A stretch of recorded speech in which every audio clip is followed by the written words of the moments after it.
कहानी की शुरुआत एक खूबसूरत पहाड़ी गांव से शुरू होती है। यहाँ माया नाम की लेडी रहती थी। माया का गांव इतना खूबसूरत था कि अक्सर ही बाहरी लोग गांव में घूमने आते रहते थे। आज भी दो बाहरी लोग घूमने आए थे और माया ने दोनों को देख लिया था। माया सुबह होते ही अपने काम करने लग जाती थी। वो हमेशा ही सबसे पहले प्रार्थना करती थी। आज भी वो अपनी प्रार्थना कर ही रही थी कि इसी बीच एक बंदा उसके पास आता है। इस बंदे का नाम सीमू था और माया पर उसकी गंदी नजर थी। माया को सीमू बिल्कुल भी पसंद नहीं था, इसलिए वो उससे ज्यादा बात भी नहीं करती थी। प्रार्थना के बाद माया नदी के किनारे बैठकर कपड़े धोने लगी। इसी बीच दोनों बाहरी लोग उसके पास आते हैं और उससे काली पहाड़ी का रास्ता पूछते हैं। बाहरी लोगों में एक लड़का और एक लड़की थी। माया दोनों को काली पहाड़ी का रास्ता बताती है, जिसके बाद वो दोनों पहाड़ी की तरफ बढ़ने लगते हैं। उनके जाने के बाद माया फिर से कपड़े धोने लगी। वो गाँव के लोगों के कपड़े धोती थी और बदले में उनसे पैसे लेती थी। दूसरी तरफ दोनों बाहरी लोग एक वीरान सी जगह पर पहुँच गए थे और मौका देखकर एक दूसरे का पानी निकालने लग जाते हैं। माया भी कपड़े धोकर अपने घर जा रही थी। रास्ते में वो जब दोनों को पानी निकालते देखती है तो वो भी गर्म हो जाती है और वहीं बैठकर अपनी उंगली का इस्तेमाल करने लग जाती है। कुछ देर बाद माया अपने घर के काम कर रही थी। माया के पति का नाम नोआ था।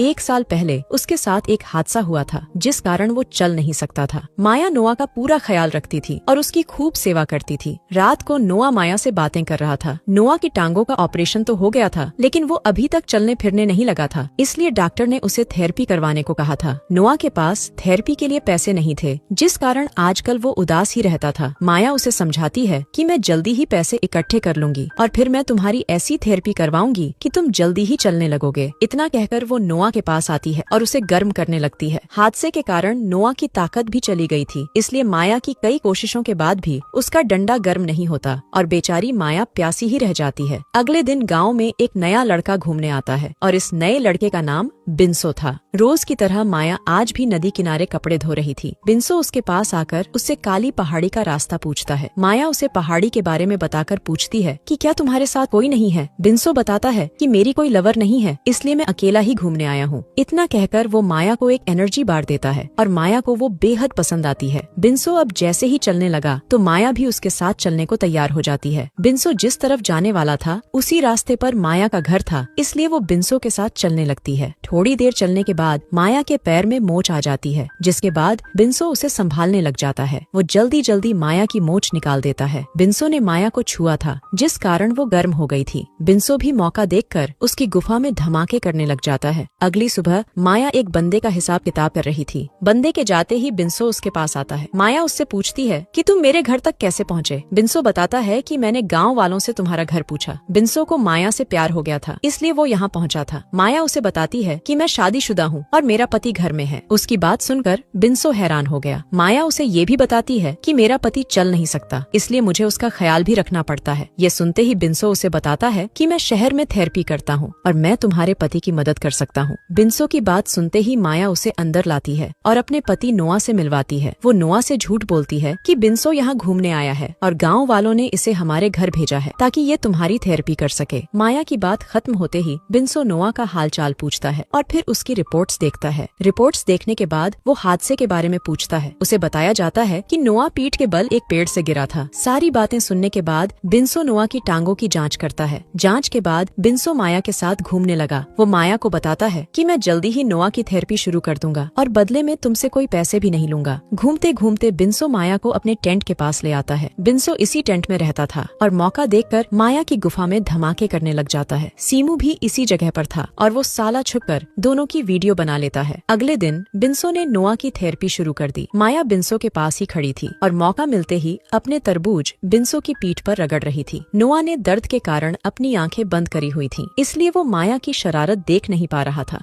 थोड़ी देर बाद माया नदी किनारे कपड़े धो रही थी और इसी बीच सीमू उसके पास आता है। वो आते ही माया को वही वीडियो दिखाने लगता है जिसमें माया बिंसो का पानी निकाल रही थी। वीडियो देखकर माया गुस्सा करती है, लेकिन साले सीमू पर कोई असर नहीं होता। वो माया से कहता है कि अगर तुमने मेरा पानी नहीं निकाला तो मैं ये वीडियो तुम्हारे पति को दिखा दूंगा। माया उसे समझाने की कोशिश करती है कि तुम गलत कर रहे हो, मगर सीमू उसकी बात नहीं सुनता और उसकी गुफा में धमाके करने लगता है। सीमू ने माया की मजबूरी का फायदा उठाया था, जिस कारण माया पूरी रात सो नहीं पाई थी। अगली सुबह बिंसो फिर से नोआ की थेरेपी कर रहा था। उसकी थेरेपी ने जादू की तरह काम किया था, जिस कारण नोआ धीरे धीरे चलने लगा था। थेरेपी के बाद नोआ आराम करने चला जाता है, जबकि बिंसो माया से बातें करने लगता है। बातें करते करते दोनों इतने इतने गर्म हो जाते हैं कि घर के बाहर ही एक दूसरे का पानी निकालने लग जाते हैं। रात को नोआ को नींद नहीं आ रही थी। शायद वो माया से कोई बात करना चाहता था, लेकिन माया को नींद में देखकर चुप था। अगली सुबह बिन्सो फिर से नोआ की थेरेपी करने लगा। थेरेपी के कारण नोआ चलने तो लगा था, लेकिन फिर भी वो ज्यादा खुश नजर नहीं आ रहा था। रात को माया बिन्सो के पास थी। बातों बातों में बिन्सो उससे पूछता है कि जब तुम्हारा पति ठीक हो जाएगा तो हम दोनों का क्या होगा। माया उसे बताती है कि मेरे पति का डंडा काम नहीं करता, इसलिए